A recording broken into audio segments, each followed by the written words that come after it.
देश को तेरे अप्रतिम योगदान से, पूंजीवाद को तेरे समर्पण से नफरत करती रहूंगी मैं, जब तक है जान, जब तक है जान। लेकिन एक सेकंड, हिपोक्रेसी की भी सीमा होती है। नमस्कार, स्वागत है आपका TFI में, भारत का सबसे बड़ा ऑल्टरनेट न्यूज मीडिया पोर्टल।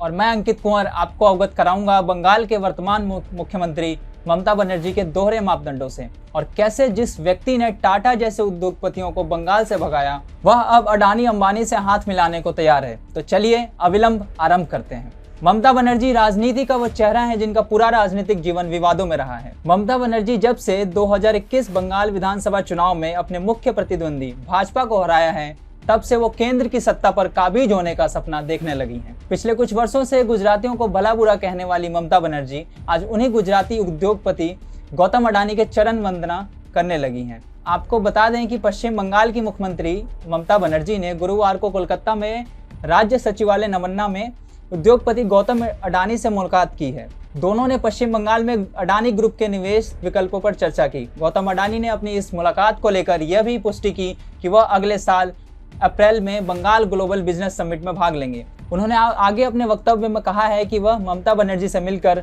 और विभिन्न निवेशों पर चर्चा करेंगे।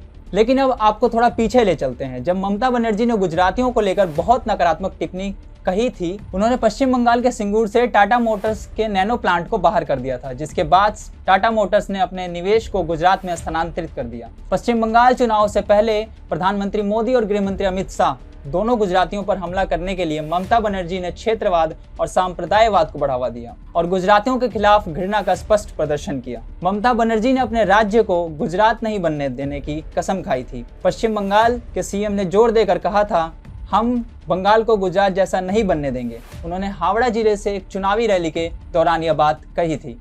पश्चिम बंगाल से टाटा मोटर्स का प्लांट अहमदाबाद के साणंद जिले में कैसे और क्यों गया, चलिए आपको बताते हैं। वर्ष 2006 से 7 का वक्त था जब टाटा के कार निर्माण के लिए भूमि अधिग्रहण के खिलाफ बड़े पैमाने पर विरोध प्रदर्शन हुए, जो हिंसा और खूनी संघर्ष में बदल गया था।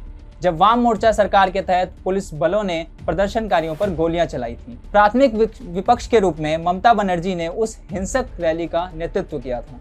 मोदी जी के स्पष्ट शब्दों में कहें तो ममता की नीति स्पष्ट थी, झूठ बोलो, बार बार झूठ बोलो।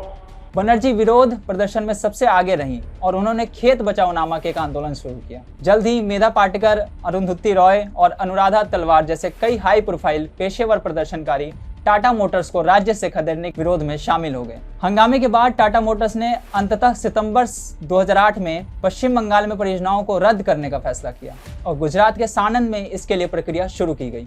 उस समय प्रधानमंत्री नरेंद्र मोदी गुजरात के मुख्यमंत्री थे। वर्षों बाद हालांकि विरोध प्रदर्शन में भाग लेने वाले स्थानीय लोगों ने उसी के बारे में खेद व्यक्त किया। उनमें से एक ने कहा, हमें आंदोलन से कुछ नहीं मिला, हमें इस्तेमाल किया गया और बाद में राजनीतिक दलों द्वारा अपने उद्देश्यों की पूर्ति के लिए खुद को बचाने के लिए हमें बलि का बकरा बनाया गया।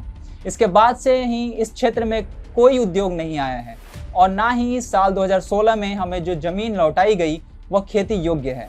हम अत्यधिक गरीबी में जी रहे हैं। गुजरात के तत्कालीन मुख्यमंत्री नरेंद्र मोदी ने टाटा मोटर्स को न केवल आकर्षक दरों पर एक विशाल अत्याधुनिक निर्माण कारखाना बनाने का आश्वासन दिया था, अपितु उनकी सरकार से यह भी सुनिश्चित किया था कि संयंत्र का निर्माण हो और जल्द ही निर्माण शुरू हो जाएगा। अब ममता बनर्जी जिस तरह से अडानी के साथ अपने तालमेल बढ़ा रही हैं, उस बात से यह तय हो गया है कि उद्योगपतियों के सहारे अब उनकी केंद्र की राजनीतिक महत्वाकांक्षा उफान मार रही है और वो देशव्यापी नेता बनने का सपना पाले बैठी हुई है।